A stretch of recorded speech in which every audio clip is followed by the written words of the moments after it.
Okay, so I think we'll get started. Good evening to everybody here and to those of you who are online. I'm Rachel Summerstein, and I'm an associate professor in the college's journalism program and director of the James H. Ottaway Senior Visiting Professor of Journalism program. I am so pleased to welcome photographer, writer, and producer Deborah Copaken, who will be giving tonight's talk, My So-Called Post-Feminist Life in Arts and Letters, Part 2. We are able to bring Deborah here tonight thanks to the James H. Ottaway Senior Visiting Professor of Journalism program, established nearly 20 years ago by Jim Ottaway Jr. and his wife, Mary Ottaway, which is named in honor of Jim's father, who founded Ottaway Newspapers Incorporated, formerly the Dow Jones Local Media Group. Thank you, Jim and Mary, who are with us. Thank you so much. As SUNY New Paltz's only endowed professorship, the program brings visiting professors to campus each spring. A visiting professor to campus each spring, providing hundreds of students a rare opportunity to study, take classes, and work alongside Pulitzer, Emmy, and Peabody award-winning journalists at the pinnacle of their profession.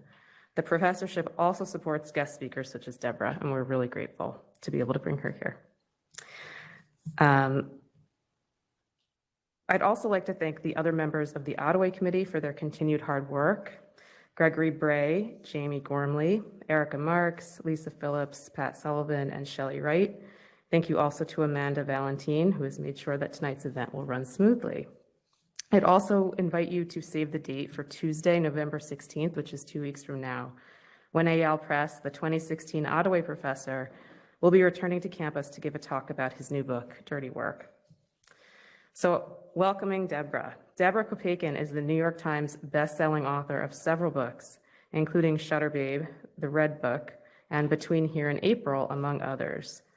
A contributing writer at The Atlantic, she was also a TV writer on Emily in Paris, a performer on The Moth and others, and an Emmy Award-winning news producer and photojournalist. Her photographs have appeared in Time, Newsweek, and The New York Times. Her writing has appeared in The New Yorker, The New York Times, The Guardian, The Financial Times, The Observer, The Wall Street Journal, The Nation, Slate, O, The Oprah Magazine, and Paris Match, among others. Her column, When Cupid is a Prying Journalist, was adapted for the Modern Love streaming series. Her seventh book, Ladyparts, was published by Random House in August, and she lives in Brooklyn with her youngest child.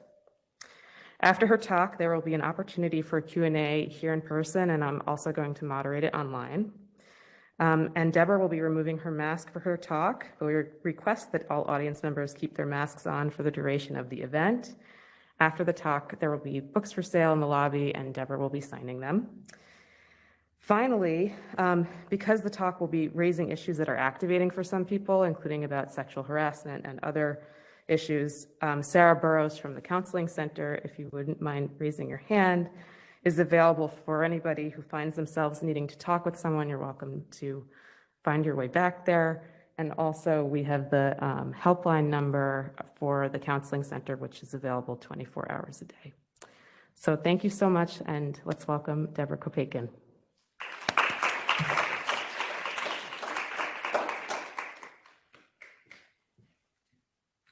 All right, so I'm taking the mask off. Here we go.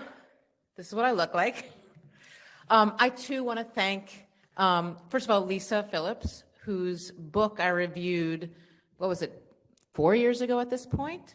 I didn't know Lisa, but I loved her book, and I fell in love with her through her book.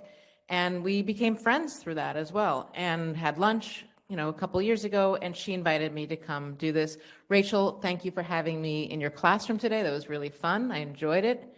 And Jim and Mary Ottaway, I really appreciate that you have this lecture series, and thank you for having me here. Okay, let me get all settled here.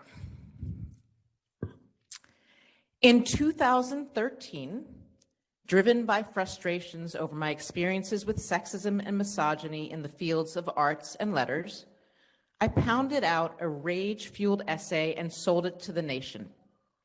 I called it My So-Called Post-Feminist Life in Arts and Letters, a nod to the mid-90s TV show My So-Called Life, which was decades ahead of its time in depicting the real lives and real struggles of teen girls, not the glossy Hollywood version thereof.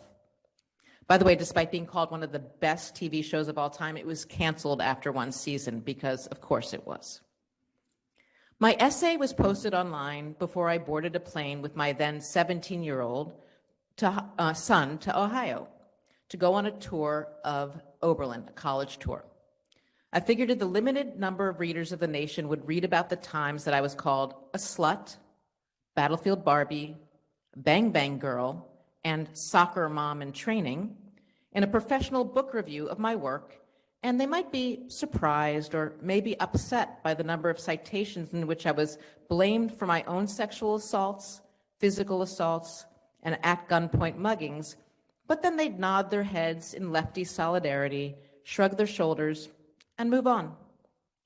Instead, by the time we landed in Cleveland and I turned on my phone, my essay had gone so viral that I found myself inundated with thousands of notifications and dozens of requests for interviews. At first, I was fielding calls and emails from TV producers and newspaper journalists and radio presenters while on the college tour. This not only proved impossible, it made my son, rightfully so, annoyed. So I gave up and I turned off my phone for a couple of days. Yes, for the most part, the other people speaking out, posting, retweeting, DMing, were supportive and equally outraged, if somehow surprised at the state of affairs for female writers. But there were also dozens of trolls who not only spewed vitriol and ad hominem attacks, one of them, an infamous hacker and Wikipedia vandalizer, actually deleted the entirety of my professional history online, including my Emmy, before being permanently banned from Wikipedia. Apparently, I wasn't the first woman of letters whose life and biography he'd expunged into non-existence. In other words, in response to my essay about the problem of female erasure, I was erased. I was also unable to sell another book for 6 years, despite being an award-winning New York Times bestselling author. For one, I'd upset the clubby publishing industry, unearthed its dark underbelly of white male privilege. For another, no one, or so I was told, was interested in reading memoirs about middle-aged women. Never mind that statistically speaking, 85% of book buyers who purchase 10 or more books a year are, yes, you guessed it, middle-aged women. The publishing industry has traditionally relied on gut instinct, not data. And their gut had pegged me as publishing kryptonite, instead of seeing the entire discriminatory industry as flawed and in need of a new and different voices. Women of color, immigrants, LGBTQ authors, writers fighting their way out of homelessness, poverty, and domestic violence, like Stephanie Land, who wrote The Best-Selling Maid, and Lauren Huff, who wrote Leaving Isn't the Hardest Thing, both of which I highly recommend. And yes, allegedly over-the-hill, washed-up, middle-aged white women like me.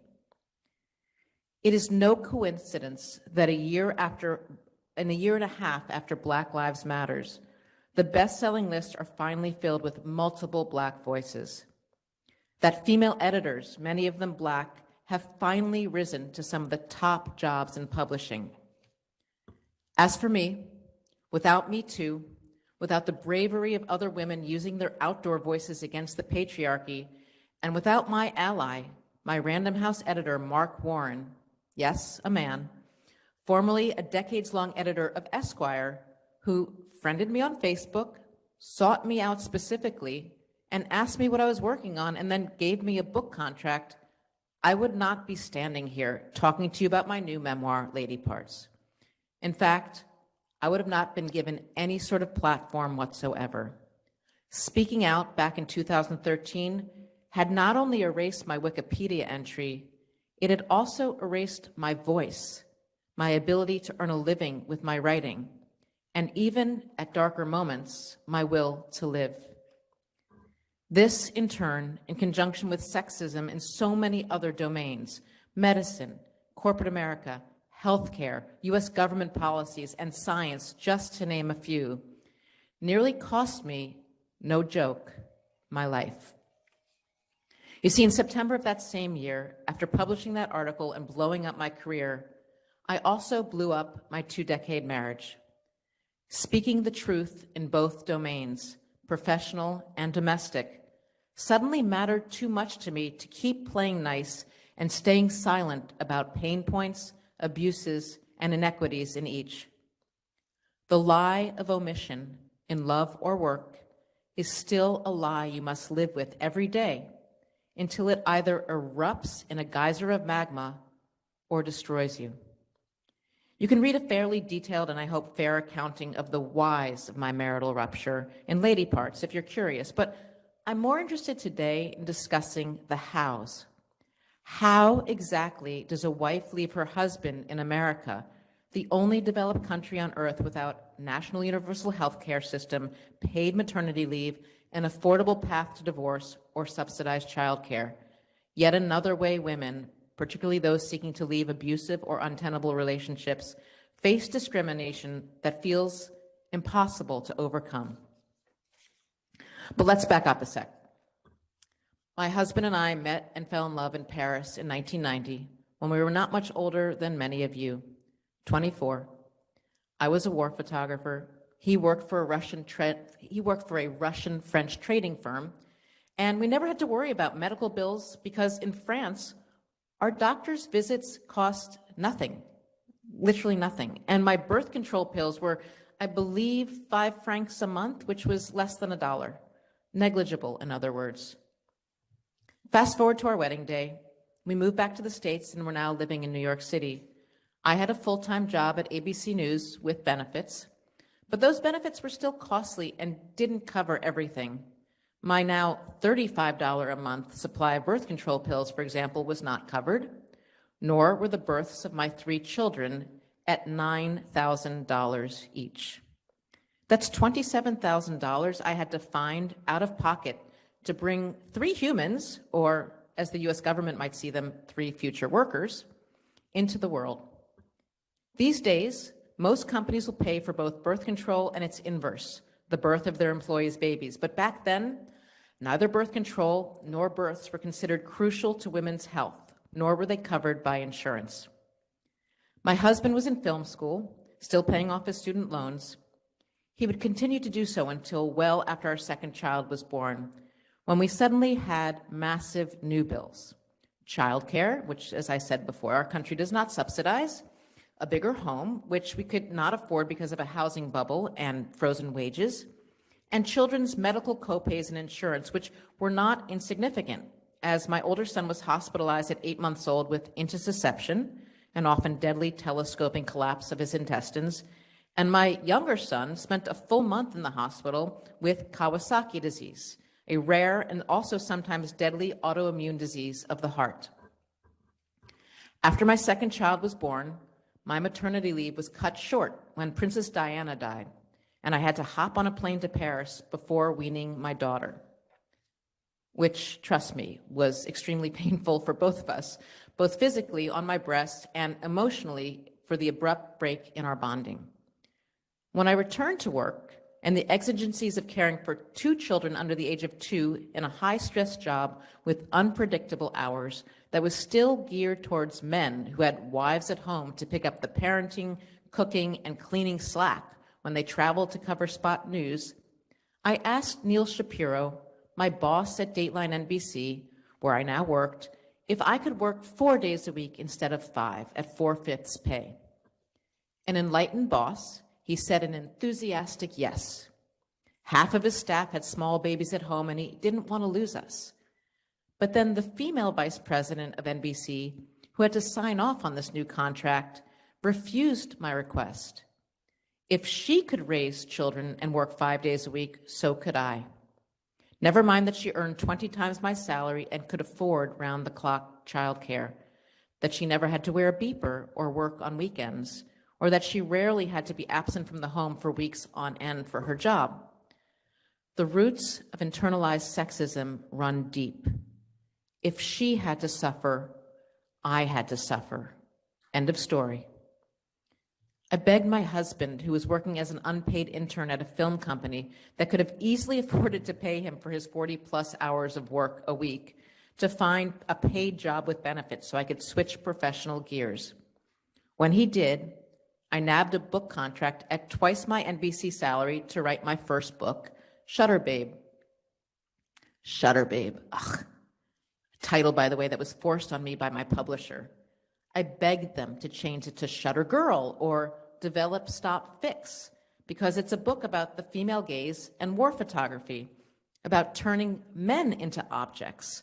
But the word babe in the title objectified me, which was literally the opposite of the book's entire intent. The first cover they showed me was a naked cartoon torso against a pink background with a camera covering the crotch. It's usually my eye behind the camera, not my vagina, I told my editor. I ended up shooting the cover myself. Nevertheless, despite the offensive title, suddenly I had a book contract, decent income, and a new career as a soon-to-be best-selling author. Book contracts, however, do not provide health insurance. I was now getting my health insurance through my husband's job, and so I muddled through the next decade and a half of marital conflict, emotional abuse, and dissatisfaction until I could take it no more. Did I hold on to my untenable marriage longer than I should have because staying in it meant having health insurance? Yes.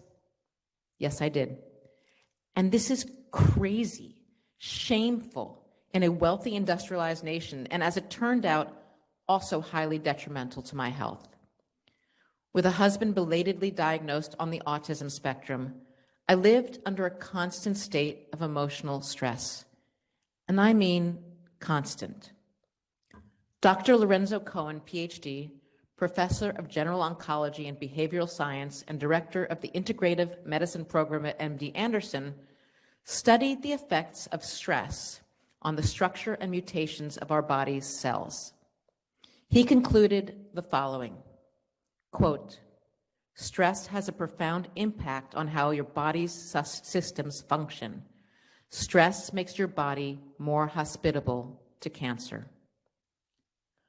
On the day my marriage ended, which was the same day I drove my son to college, I found a breast lump. There's no breast cancer in my family, I should add, in my family history. I do not have the BRCA gene. All 4 of my grandparents died from heart disease.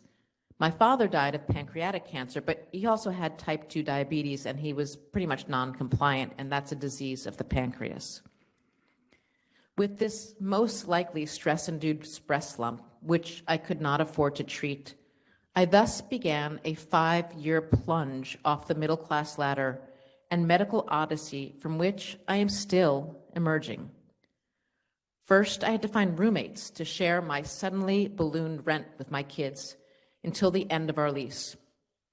We called ourselves the commune, and it was actually fun for a while until it stopped being fun, and I moved into a black mold and cockroach-infested apartment further north, which the slumlord in my low-income neighborhood refused to fix. So my youngest child and I were sick with upper respiratory illnesses and oozing eyes all the time. Without health insurance to treat my breast lump, I had to find a corporate job, any job with benefits. When that proved difficult to find, despite my best efforts, ageism in hiring older women is one of the only remaining isms that we as a society both refuse to acknowledge or fight to rectify. I had to find a medical establishment that would be willing to give me a mammogram for free. I want to pause here and say that if I lived just over the border in Canada or across the Atlantic in France or the UK, none of this would be an issue. I would have gone to the nearest clinic and asked for my free mammogram. In fact, the government would have sent me a reminder to go get my free breast screening, and then if a lump were found, I would have been treated for that lump also for free. Instead, here in the US, after nabbing a free mammogram at the Breast Center of Harlem, where I had to prove I had neither the health insurance nor the means to pay for the mammogram, I was diagnosed with DCIS, aka stage 0 breast cancer, which, granted, is the best kind of breast cancer if you're going to have it, as it hasn't yet spread beyond the lump itself. So it's very easy to treat with a lumpectomy. But I then had to wait 3 whole months with a cancerous lump inside me until the health insurance that came with the position at the Health magazine, where I finally found work as an executive editor, kicked in a month after my start date, which is now standard practice for corporations looking to trim costs. For an entire month after you start a job, you live without health insurance and hope you don't get sick. I'm putting Health magazine in quotes because of my place of work wasn't really a health magazine so much it was a highly deceptive bait and switch pharmaceutical advertising machine hiding under the rubric of a health magazine. We could write stories about type 2 diabetes, for example, because there were various pharmaceutical interventions worth millions of ad dollars for type 2 diabetes. Type 1 diabetes, however, no. A disease that could be cured with insulin alone was not worthy of our column inches. The Health magazine then fired me a few months after my start date for, get this, excessive absences. "We couldn't even find you to fire you," said the head of HR, pointing his finger in my face, even though my boss knew exactly where I was, taking dictation from one of our bloggers who had MS and had lost the use of his hands. All of the other absences, 9 in all, were spent at Sloan Kettering, the cancer center and hospital in New York City where I was being treated. It was dangerous, I suddenly realized, to be unhealthy at the Health magazine. In America, again, like most developed countries, when you get fired, you don't get severance to tide you over until you find your next job. Plus, you get slapped with monthly COBRA fees that cost more than most rents, which is insane considering how easy it is in the US to fire workers. In fact, the Organization for Economic Cooperation and Development places the United States dead last on a list of 71 nations ranked according to how difficult it is to fire workers. Here, with a growing corporate insistence on forcing workers to sign at-will contracts, which means they can fire you whenever they want, it is literally as easy as saying, "Goodbye, don't come back tomorrow," and you're fired. Without severance, I could ill afford my rent, let alone the $2,300 extra a month in COBRA fees to keep my health insurance, which didn't really matter anyway because by some bizarre administrative snafu, suddenly my COBRA health insurance had been cut off, making it impossible for me to afford the $6,000 MRI I needed to make sure my breast lump was definitively gone.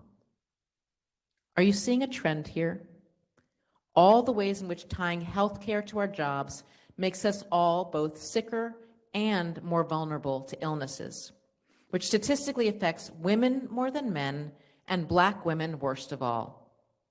Quote, 140,000 American jobs were lost, all of them were women, end quote, read a recent headline at the beginning of 2021.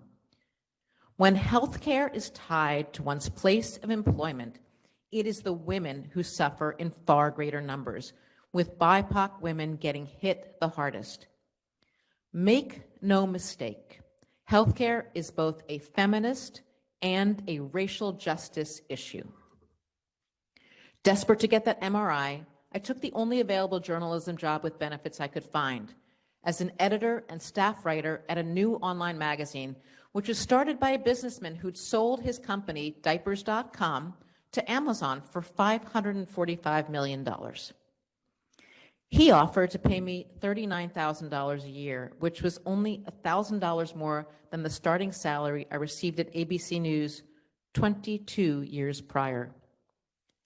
I told him I would not be able to pay 2 college tuitions, rent, food, and childcare on that income as a solo parent of 3, but he knew he had me over a barrel. I needed that health insurance. I needed an income. I needed an MRI stat. Only later would I learn that the man who worked right next to me, my good friend, doing my same job, was earning $200,000 a year to my 39. 200 to my 39. 6 months later, the editor-in-chief of The Observer, Ken Kurson, emailed me to ask me out to lunch and offer me a job. I accepted it, only to be told after resigning from my other journalism job that there really wasn't a job, or the health insurance that comes with a job. I could freelance for him, but that was all. Kurson's emails to me grew more and more inappropriate. In another life, I'd be Mr. Copaken, one read, followed by, I love your sloppy seconds, and are you proposing marriage to me? All unprompted. Or he confided in me that his marriage was breaking up and asked if he would be a hot commodity on the dating market. Would anyone, he wondered, want his quote-unquote pilgrim soul? Eventually, he was finally idiotic enough to write the quiet part out loud in an email from his company email address. How come you never asked me out? He wrote. Reading those words in black and white on my email screen, I fainted, followed by a panic attack that was so intense, my colleagues at the PR firm where I'd finally found a new job, albeit the soul-crushing kind, anything for health insurance, threw me into a taxi to the hospital. I tried to contact HR at The Observer to report a case of sexual harassment, but there was no process by which a freelancer could report sexual harassment, only staffers. So I reported it to my editor. Doesn't seem like any of my business, she wrote back. Kurson must have obviously known that as a freelancer, I'd have no means to report him, which is why his job offer disappeared in a puff of smoke once I took it. He wasn't interested in hiring me or my brain. He was interested in abusing his position of power to deny me income, dignity, and health insurance in pursuit of getting his hands in my pants. Eventually, I wrote up the story for The Atlantic in the form of a tongue-in-cheek listicle, How to Lose Your Job from Sexual Harassment in 33 Easy Steps. Once again, that story went wacko viral. Into my various inboxes poured letter after letter, telling similar tales of sexual harassment and horror. But this time, a dozen of those letters described horrors at the hands of the same predator, 2 of them from men. Quote, Ken was a creep to me, condescending as well. Quote, your frightened experience with him gave me flashbacks. The way he spoke to me haunts me to this day. Drag the ogre into the daylight. Quote, I woke up to your article about Ken Kurson. I had an insane, if not criminal, experience with him that I'd love to talk to you about. End quote. To keep all these stories straight, I created a spreadsheet. The Others, I called it, in homage to the TV show Lost. Eventually, my harasser was offered a job in the Trump White House, because of course he was. When the FBI later showed up at my door to do a background check on him, I handed them my spreadsheet of victims. One victim in particular had a claim that was absolutely and unforgivably criminal in nature. A bizarre case of cruel and frightening cyberstalking. Kurson was eventually arrested for this crime. Then, on Trump's last day in office, literally at 4 a.m. on the morning of Biden's inauguration, Kurson was pardoned by the president, putting me, the whistleblower, at grave risk of revenge and reprisal by a man who once wrote me an email in which he said, I come from a grudge-holding desert people. What am I supposed to do now? I asked the FBI. Who protects me now? As a last resort, they said, I could always go into witness protection. Yeah, no, I said. Last I heard, Kurson was arrested again on similar, if different, criminal charges awaiting trial. I lost sleep, sanity, and several years of both my professional footing and income to this sexual harasser. But unfortunately, sexual harassment is not a crime punishable by law, which, if you think about it, is insane. A common thief can steal my purse with $5 in it and be put in jail for years. but steal a single mother's entire income, future, emotional equilibrium, health insurance, and health, you might get a corporate slap on the wrist, sensitivity training, or even a pink slip, but you don't go to jail. Simultaneous to all of this nonsense, I find out I have precancer of the cervix. I'd already had a hysterectomy back in 2012, during which I'd been advised to keep my cervix in. This confused me back then. Why? Why not just yank it out with the uterus? Did the cervix have a special purpose other than dilating during pregnancy and leading sperm to egg? It is believed, said my OBGYN, using the passive voice, don't ever trust the passive voice, that the cervix might play a role in sexual pleasure. Well, for goodness sake, then keep it in, I'd said, ignoring the uncertainty of that might, the lack of any study proving anything, the passive voice conjecture. It is believed? Who believes this? Why? Now, 5 years later, that cervix was diseased, and my surgeon was asking me why on earth I'd kept it in when I had the hysterectomy.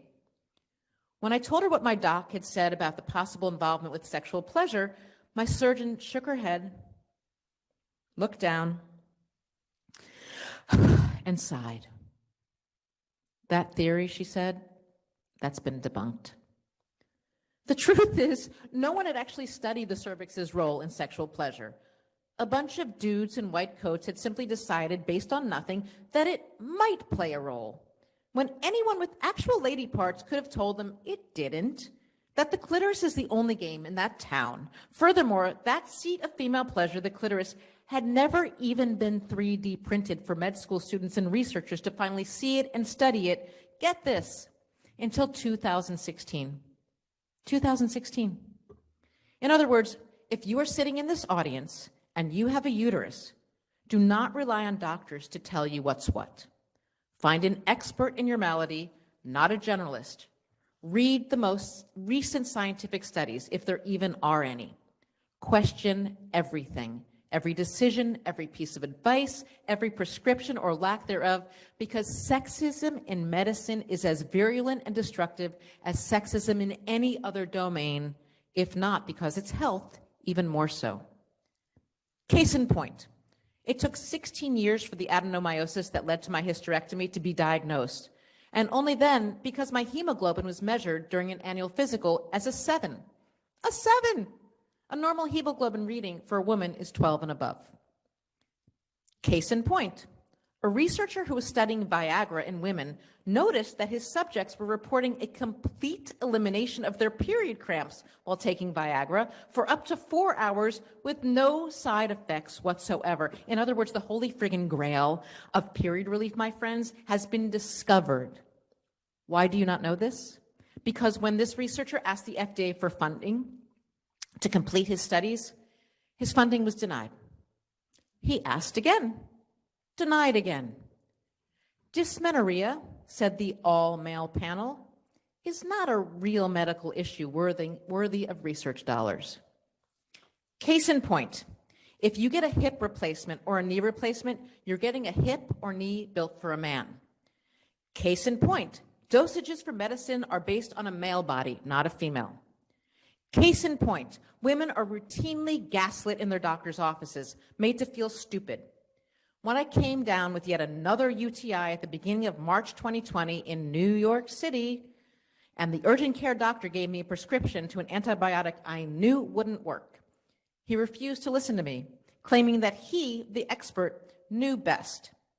FYI, recurring UTIs in menopausal women can be easily preventable with vaginal estrogen.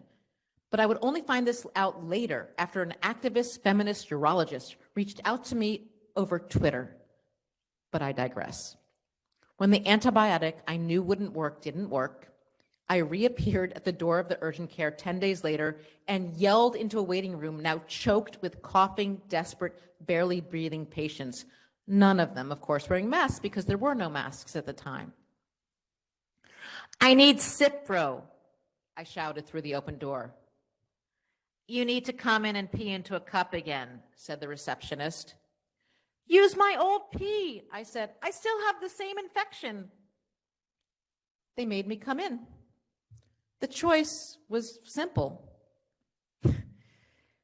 Die of a kidney infection in a few weeks or catch COVID today. What kind of choice is that? For 40 minutes, I breathed in the COVID-filled air, got my Cipro prescription, and 2 days later came down with one of the first cases of COVID in New York City. For 3 nights, my breathing got so bad, I thought I wouldn't make it. I now have long-haul COVID, which includes POTS and Hashimoto's disease, all because I was gaslit by an urgent care doctor who didn't trust my knowledge of my own body. Case in point, if you present as female and you're asked to prescribe your pain on a scale of 1 to 10, the doctor, this has been studied, will mentally shave off a few points. If you present as male, they'll assume you're underreporting your pain. Case in point, I got an email from a reader the other day telling me that because of the opioid epidemic, hospitals are no longer giving opioids to women who've had cesareans. Do you know how painful cesareans are? You know how painful cesareans are.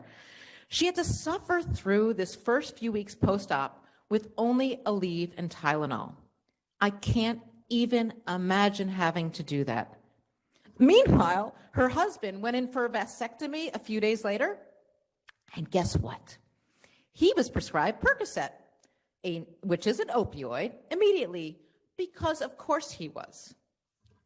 Case in point, for many women, getting an IUD inserted is extremely painful, like blackout painful, but there is no medical protocol in place to provide pain relief or pain management prior to insertion. This will pinch a little bit, they tell you. This too is medical gaslighting.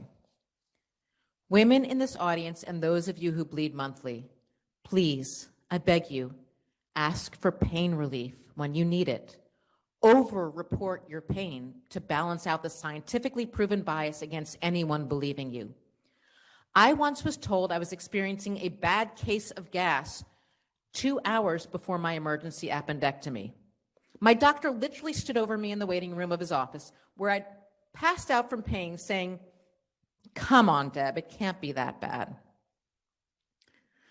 Learn to use a Diva cup so you can measure your monthly blood loss. I'm a science writer, and I had no idea that a normal period produces only 1 ounce of blood every month. During the worst and final years of my adenomyosis, I was producing 1 ounce of blood every half hour. Why had my OBGYN not asked me the simple question, how much blood are you producing? Both endometriosis and adenomyosis, the malady I had, are marked by excessive blood loss during menses, and they are chronic, debilitating illnesses that worsen over time, can spread to other parts of the body, and leave us dangerously anemic. Shouldn't we be asked not simply, how are your periods, but rather, exactly how much blood are you producing every month? Please measure it. Are your cramps manageable, or do they keep you from working, from concentrating, from being a productive human in the world? To the men in the audience, and thanks for coming, men. Does my discussion of blood and gore gross you out? That's part of the problem, too. We are not talking about these issues. We are burying our blood and pain, so women are constantly kept in the medical dark. We've been taught to hide our tampons in our sleeve when we go to the bathroom, to suck it up when it comes to pain, to be ashamed of our body's effluence and monthly blood. Do you sense a little anger in my voice? I do too, but just wait till you hear the rest of my story. 3 weeks after my cervix removal, the stitches holding me together came undone, and I became what I jokingly refer to as a blood clot howitzer. Viscera was literally shooting out of me at such a frightening rate that had my daughter not found me wandering the apartment in a delirious daze at 1:30 a.m., I would definitely not be standing here. In fact, by the time we took Uber Pool to the emergency room, because I feared the hidden costs of an ambulance, which is so crazy in a developed country, I was nearly dead. Blood poured out of my body like a waterfall as I passed out in the emergency room and was rushed in for emergency surgery to save my life, while my poor 20-year-old daughter tried to find allies in my phone to join her at the hospital. Had anyone warned me of the possibility of vaginal cuff dehiscence following the removal of my cervix? No. No, they had not. In fact, the first time I ever heard the clinical word for my malady was a day after surviving it. Worse, I'd already gone to the emergency room 1 week prior to that bleed out, complaining of intense internal pain, bleeding, and a definitive tugging, I called it, which were the stitches coming undone. But after waiting on a gurney in the hallway for several hours, I was sent home from the emergency room with the prescription for an antibiotic. Did anyone look inside me with a speculum? Nope. No, they did not. We don't have an OBGYN on call, said the emergency room physician. These things are best discussed between you and your doctor during normal business hours. But what if you have a gynecological emergency in the emergency room? I said, knowing I was having one, but again being gaslit into believing I was fine.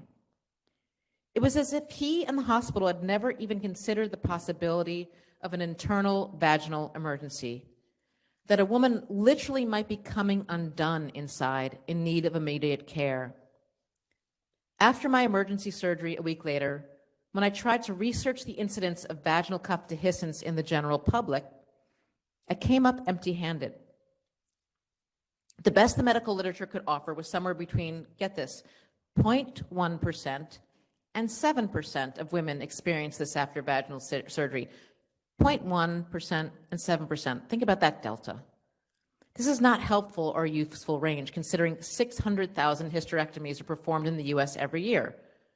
So which number is it, science? Is it only 600 women a year are at risk of nearly dying from vaginal cuff dehiscence? Or is it more like 42,000 women a year, which is a significant number of women at risk of sudden death? Why are there no statistics? Simple. Because many of the women who fall prey to vaginal cuff dehiscence die before they get to the emergency room. Plus, unlike most surgical complications that befall men, like those following prostate surgery, there is literally no national reporting system for vaginal cuff dehiscence. None, zero, zip, nada, none.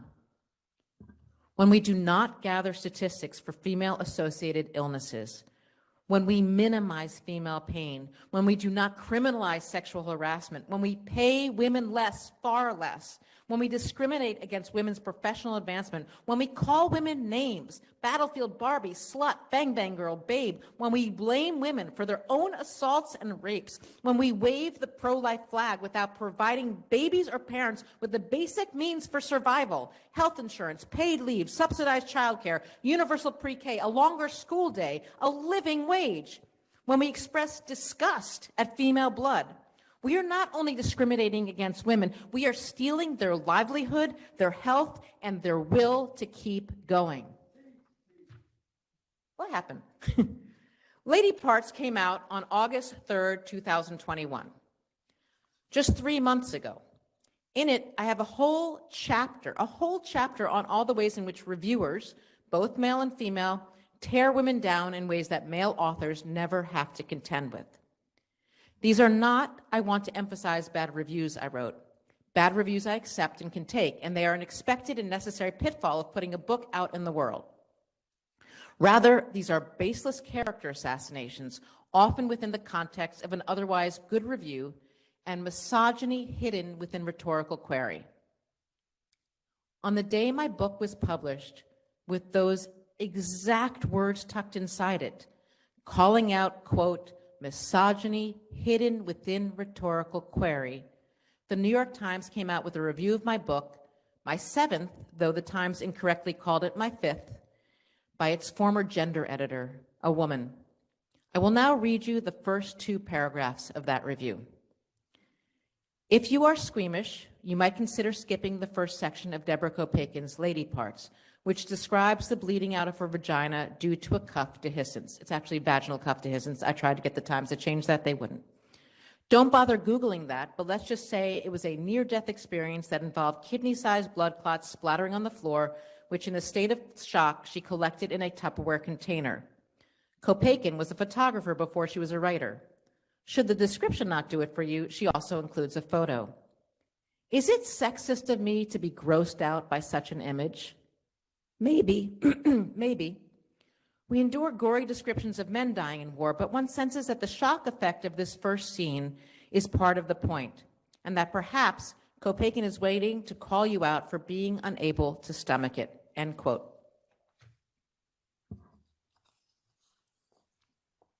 No, former gender editor of the New York Times, I am not waiting to call you out personally, or anyone for that matter, for being unable to stomach my blood clots. You do you. Be grossed out. Go barf if you must. Suffice it to say, I was too concerned with staying alive to be grossed out by my blood as it poured out of me unabated. It was horrifying. It was scary. It was as close as I've ever come to dying. It was the most PTSD-inducing situation I have ever lived through, and I spent 4 years covering wars. I am, however, calling you out today on the stage for the first time in 3 months for doing precisely what I railed against in the pages of the book you just read or maybe didn't, considering your real crime. No, not being grossed out by my blood, but by burying your misogyny within rhetorical query. By asking, quote, is it sexist of me to be grossed out by such an image? You are, a priori, indirecting telling the millions of readers of the New York frigging Times not only that they too should be grossed out, but that any discussion of female-associated viscera is icky, wrong, and inappropriate, even when it nearly killed me. Had this reviewer actually read to the end of my book, which I truly do not believe she did, or at least not closely, because she would have read this on one of the final pages, page 431, chapter 39, during a discussion with one of my friends about the appropriateness of speaking out of female blood loss. Quote, but I nearly died, I said, from complications from operations so common in America that a uterus is excised here on average once every minute. Shouldn't I not only be allowed to talk about this stuff, but rather be compelled to do so? No, she said, it's not appropriate.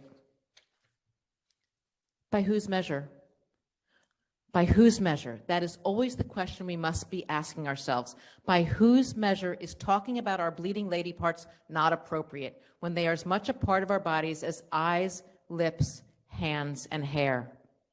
By whose measure are the normal processes of our childbearing bodies weaponized into insult, as when Trump derided a female journalist for having, quote, blood coming out of her wherever, or when my daughter and I were not allowed near my Orthodox father-in-law's grave to bury him for fear that the existence of women's menstrual blood near the gravesite might contaminate it.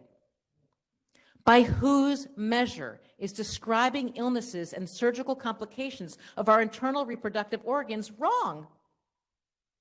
And worse, what do they have to gain from our silence?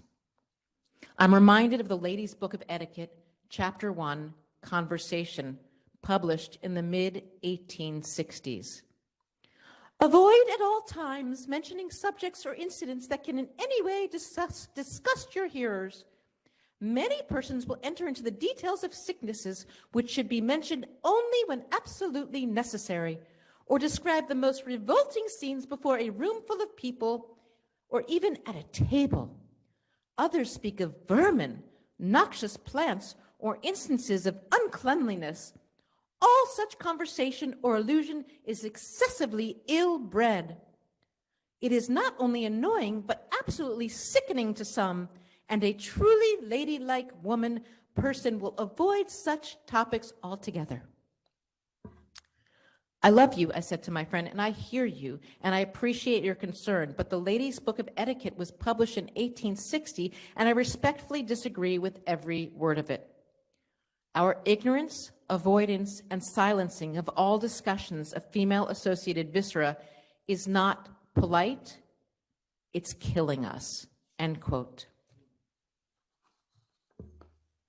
This morning, before leaving Brooklyn to come here to speak, I read a jaw-dropping article in Crunchbase on the woeful lack of investment in femtech, which is tech aimed at women's health markets, such as period and pregnancy trackers, in other words, the baby-making part of women's health.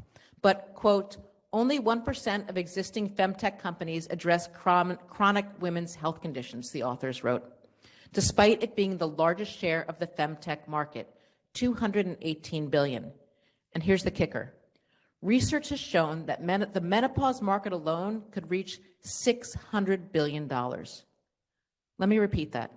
The menopause market alone could reach $600 billion. But the male VCs holding the purse strings are not investing in these companies. They are literally saying no to $600 billion in profits and avoiding this massive untapped market because, and I quote yet again, quote, investors can become uncomfortable with the language used regarding women's bodies, end quote.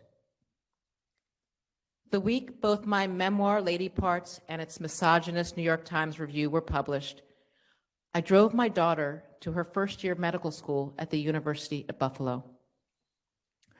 Just before she got out of the car, looking as scared as she did on her first day of kindergarten, I reminded her of the grim statistics for women, particularly those of us in middle age.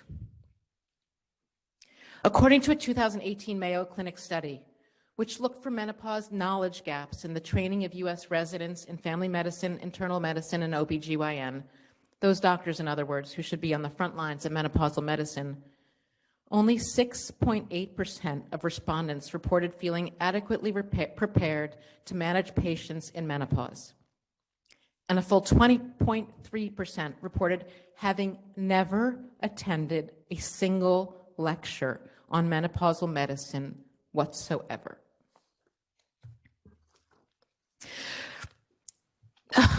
Don't worry, Mom, said my daughter, the future OBGYN, whose swift actions 4 years earlier had saved her mother's life. I'll make sure I learn what I need to know. Thank you very much.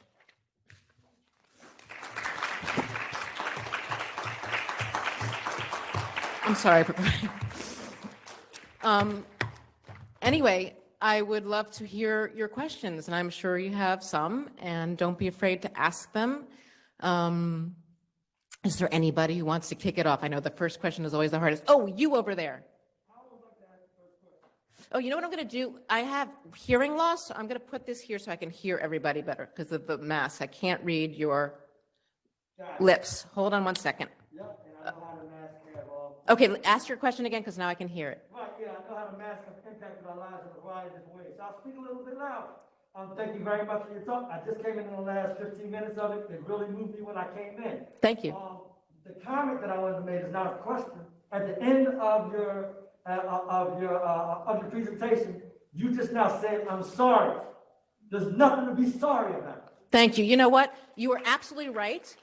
Women are always saying they're sorry for everything. And I should not have said I'm sorry. I'm definitely not sorry. Thank you so much. Has this appeared in public somewhere? Pardon? Has this talk appeared in print? This is the first time I'm giving this talk. I've been writing it for the past 2 weeks, actually. So I've just spent the past 2 weeks working on this. It'll probably change a little bit as I give it a few more times, but you guys are the first person to hear this talk. I think it's really shocking and really powerful. Thank you. Yes, back there. I have more of a comment to make. I read Shutter Days a few years ago as an aspiring photojournalist. And that book is great and so in line with your beliefs. The title was always so off-putting. And I was always so confused about that. And it's really interesting to hear you speak about how it wasn't your choice and how it was forced upon you. And honestly, really upsetting. It's very upsetting, yeah. I actually remember exactly where I was. So I had 2 little babies at the time. I had a 3-year-old and a 2-year-old, or a 4-year-old and a 3-year-old. I can't exactly remember what year it was, but I had a double stroller with my 2 kids in it, and it was like 5 p.m., and I was pushing them to the pediatrician's office because one of them was sick. And I had one of those giant cell phones. So it must have been like 99, like those giant bricks, right? And I get a call from the head of Random House. And I had turned the book in under the title Shutter Girl after Develop, Stop, Fix was nixed and News Whore was nixed. And I chose News Whore because I thought I wanted to be able to reclaim the word whore, right? And journalists are often called whores, news whore. Anyway, all my other titles were nixed. And the head of Random House, again, a woman, and I'm talking internalized sexism, right? And she said, we're going with Shutter Babe. And I said, I really, really don't want that. And I explained why. I said, Babe objectifies me. I am the subject of this memoir, not the object.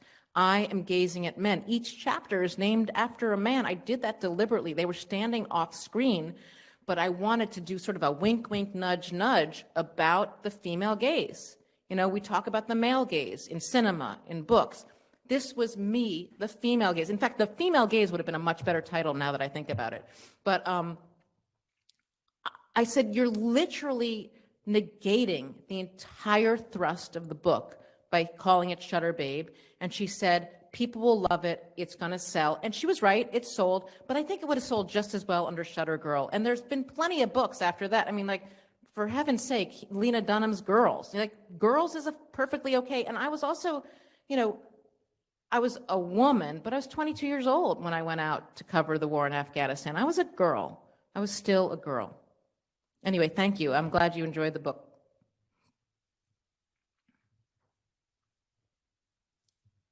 Anyone? Oh, yes. Really amazing talk, and rings so true, at least from the being a woman's standpoint, having a woman's body. And I just, you know, I've lived 3/4 of my life already, and I feel like I've just been kind of, I mean, your talk has made me realize that I've just kind of been on autopilot, you know, all those issues, those health issues, blood loss and things like that. You know, it's only through quick little asides with women generally my age that we even, you know, that happened to you too, you know, boy, my periods were really heavy for a long time and then they stopped, you know, it's like. Nobody's talking to us about any of this. We don't talk to each other about it. It's like shame and hiding. And anyway, so that's just my comment, and also to congratulate you that your daughter is going into the medical field to try and make a difference. Good luck to her. Yeah, I'm actually leaving tomorrow after I speak to the photojournalism class, and I'm going to drive up and go to a lecture on Thursday. I wanted to see what medical school is like. So she's at SUNY Buffalo, and I'm just going to drive up there. I figured I'm, 2 hours outside of the city. I got another 5 to go. I might as well go see her. Yeah, and I think, we need to get those statistics up. We need to have more women in medicine, and we have to have more women studying the menopausal woman. I mean, menopause happens for some women at 40, right? Like half the women out there are going through menopause, and we're all using the Whisper network, and it's ridiculous. I mean, I didn't realize that, and I had chronic UTIs for years after my hysterectomy, chronic. And it took this urologist, this 30-year-old urologist, reaching out over Twitter to say, hey, you can solve your problems with vaginal estrogen. I had no idea. And then even to find a doctor in New York City, where there's so many doctors, to find a doctor who specialized in menopausal medicine took me 3 hours of online searching. I just would search menopausal medicine, I'd get a doctor, I'd call up on the phone and I'd say, do you prescribe estrogen? And most of them would say no. And why? Because the WHI, the Women's Health Initiative, which, by the way, studied a pill form of estrogen, which we don't take anymore. I have something called estradiol, which you put it as this cream on your thigh. But the pill form of estrogen was like 1.5% higher incidence of breast cancer than the general public. But guess what? If you're a flight attendant, you have an 8% greater chance of getting breast cancer, like just being a flight attendant. So this 1.5% was like nothing. It was like statistically insignificant, but they'd spent over $1 billion on the WHI, and they had to say something. And then there's Matt Lauer on the Today Show blasting it all over the place, and literally every woman who was taking estrogen stopped taking it the next day. The next day. Meanwhile, women like me who have had hysterectomies have a much greater chance of getting breast cancer if we don't take estrogen. Did anyone tell me this? No. I had to learn all this, and I'm a science writer. I had to learn all this by digging. I shouldn't have to dig for this information. This is like critical information for my health and well-being, not to mention that when you don't take estrogen, you have a much greater risk of Alzheimer's. So there's a researcher that I have talked with up at Columbia, and she wrote a book called The XX Brain, Lisa Mosconi, Dr. Lisa Mosconi, and I highly recommend her book to the menopausal in this room. But Lisa Mosconi had three great aunts and one great uncle. The three great aunts all died of Alzheimer's. The great uncle was spared. And she kept wondering why. And also, it's in my family tree. I'm nervous about getting it. And she's a neurologist.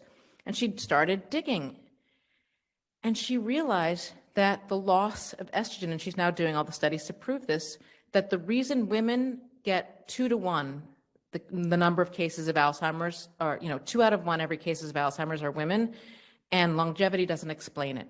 And the only explanation she could come up with is that loss of estrogen leads to brain fog. And I can tell you, when I had my uterus removed, I would be holding an artichoke in my hand and I couldn't come up with the word for it. Or I once called my partner from the car. I was driving my daughter home from school, from her graduation from college, and the windshield wipers were going back and forth, and the bugs were dying on the windshield. And I said, "Oh my God, there's so many bugs on the piece of glass between me and the world." Like, I couldn't come up with the word windshield. These are things we should know. I shouldn't be in this room teaching you these things for the first time. Yes. So a question from a person online.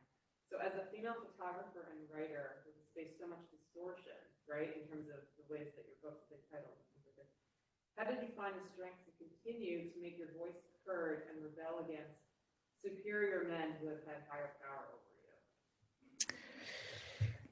So I don't actually think it's superior men. I think it's sexism. Well, she means this person puts it literally in scare quotes, like so it's superior, right? Right. How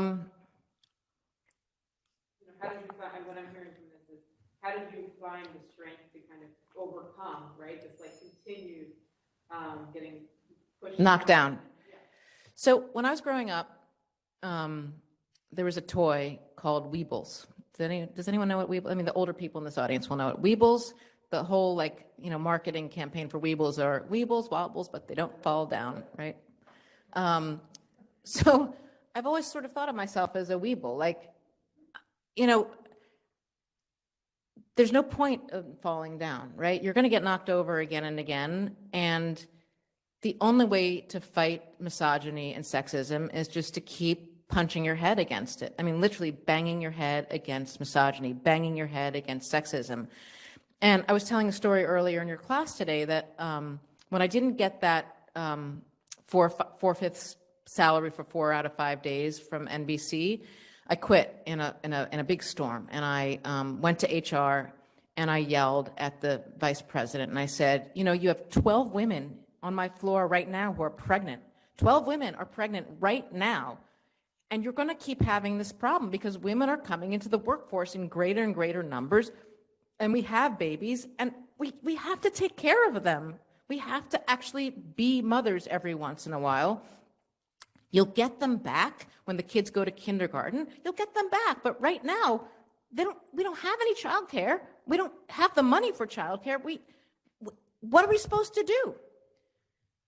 And I yelled, and my voice was loud and other people heard it, and I slammed the door on the way out, almost like a crazy Nora Helmer, from A Doll's House. And I left the vice president's office and dramatically quit and then published Shutterby. And 12 years later, when I was going on the Today Show for The Red Book, my novel about a college reunion, the producer who was pre-interviewing me on the phone said, Copaken, your name sounds really familiar. Did you have a really spicy exit interview?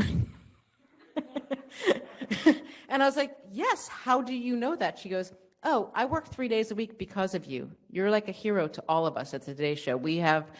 At the Today Show, we work 3 and 4 days a week when we have little babies because of you. Thank you. So you don't know what the effects of your screaming and yelling and banging your head up against the wall will be, but you got to keep doing it because, we can't take it lying down. We just can't. There's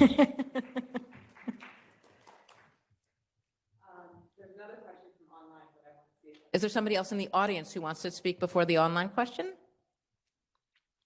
Go ahead. Okay, so one person wants to know why the New York Times didn't allow you to phrase that one term, I think, vaginal dehiscence. So yeah, my editor wrote, and my publicist wrote to the New York Times and said, you're doing a disservice to women. It's not called a cuff dehiscence. It's called vaginal cuff dehiscence. And for heaven's sake, get the term straight. And their answer was, well, it's kind of the same because vagina was in the beginning part of the sentence. Yeah. I have to say, I read that. I didn't read the book yet, but I read the review, and my whole body was like grossed out. And thank you for explaining at least that beginning part. But even just like the way they talked about name dropping, and it felt so laden with Misogyny. I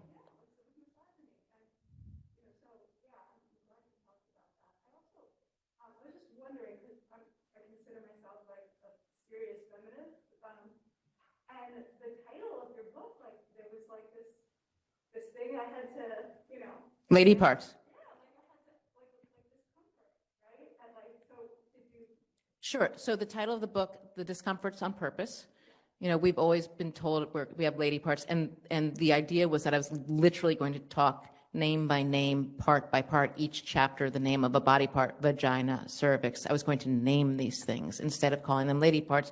But also the word lady parts, the book is really about the parts that we ladies must play and trying to subvert that with things like, quoting from the Ladies' Book of Etiquette.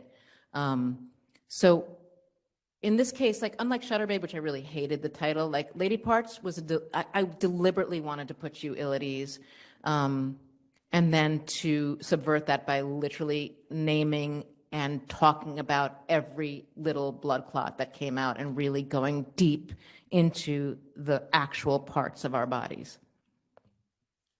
As for the name dropping thing, I mean, in the review, they talked about that I name dropped Nora Ephron and I name dropped Darren Star, and these are two people I knew very well. So was I supposed to call them a famous New York City filmmaker? Was I supposed to call Darren a famous Hollywood producer? Like, it doesn't make any sense. I mean, men publish biographies all the time with the famous people, and you sometimes meet famous people, or they're your friends. Or Nora Ephron was my mentor for 11 years. She reached out to me after Shutterbabe was published. She called me on the phone. She's like, hi, Deb, this is Nora Ephron, and I really liked your book, Shutterbabe, and I'd like to take you out for lunch. And I was like, come on, Meg, stop playing around with me, because I thought it was my friend Meg, just like, pulling my leg. And she's like, no, Deb, this is actually Nora Ephron, and I'd like to take you out for lunch. And I went like this. What? Lunch? I mean, this is my hero. My hero called me on the phone. This is a person I admired for years. And then she became my mentor. We went out for lunch once a month, sometimes more, for 11 years. I'm wearing, in fact, I'm wearing a bracelet she gave me. This is the first time I'm actually wearing it. She gave it to me before she died, and I haven't been able to wear it until now. And it's been long enough that I was like, well, you know what? I'm scared about giving this speech tonight, so I wanted a little piece of her with me, and this is the bracelet she gave me. Yes? If I could comment on the name dropping thing, I think, Deborah, part of the power of Ladyparts is that you really confuse people in a way that upsets them. So, in particular, something like the New York Times, which wants to put people in categories. There's privileged people who know celebrities, and there's poor and struggling people. Right. There's people who go to Harvard and published books and no celebrities, and there's poor and struggling people. And what you do is you show how nothing, all these advantages that you've had and that you're grateful for and very clear about, saves you from these precipices of poverty through divorce, poverty through sexist treatment in the workplace, all these things. And you didn't highlight this part of it as much in your talk as it is in the book. You're dealing with, fairly grinding poverty through much of the story. And so I think that is part of the reason why you get that sort of, snippy stuff, is because this doesn't calculate in their world, and it doesn't calculate in a lot of people's world. And I think that's part of what's so powerful about it. I think that's a really smart take. And also what's been really interesting, I published, this is my 7th book, and I get letters after every book. Back at Shutterbabe, I would get actual letters in the mail. And now I get emails or DMs or, people have all ways of reaching me these days. And you guys should too, by the way. If you want to contact me, I always write back, always. It might take me a few weeks, but I write back. And the letters that I've been getting from Ladyparts are from women exactly like me, going through divorce, going through health issues, saying, I cried when I read this, you're describing my life, or I literally have $75 in the bank account and I don't know how I'm going to feed my children, or I don't have health insurance and I have cancer. Like, over and over again, privileged individuals, privileged people who've grown up and had every advantage.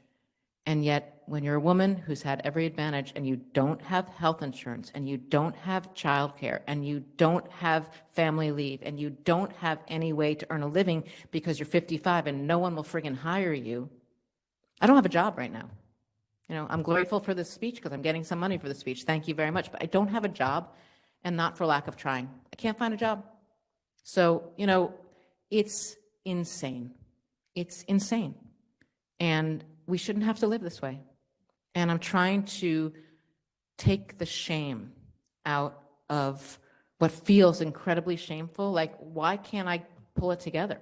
Like, I can write, I can do anything, I can take photographs, I literally write letters to newspapers, magazines, I can do anything. Like, I write for The Atlantic right now, but I'm still a freelancer for The Atlantic, and I'm constantly saying, like, hey, take me on full time.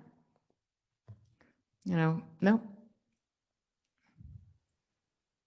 think we have time for one last. Sure. This is coming from online too. This person asks, I think this is a really great question to end with potentially. Do you have any advice for dealing with women who have internalized sexist beliefs? How do you suggest educating them? Do I have any advice for women who have internalized sexist belief? How can I educate them? Well, this book was really my attempt to unearth and show the perils of internalized sexism. Everything from the story about the NBC vice president, who's a woman who wouldn't give me the 4/5 job, everything from the head of Random House, who was a woman who wanted me to call my book Shutterbabe, and even just talking tonight about that review in the New York Times. Like, internalized sexism is not only virulent and insulting, it keeps us from money. Somebody reads that New York Times article, they're not going to buy the book. Why would you read a book that is gross and name drops? Why? So internalized sexism is a way of keeping us from money. And women need money to survive. Okay. Thank you very much, guys. I really appreciate it.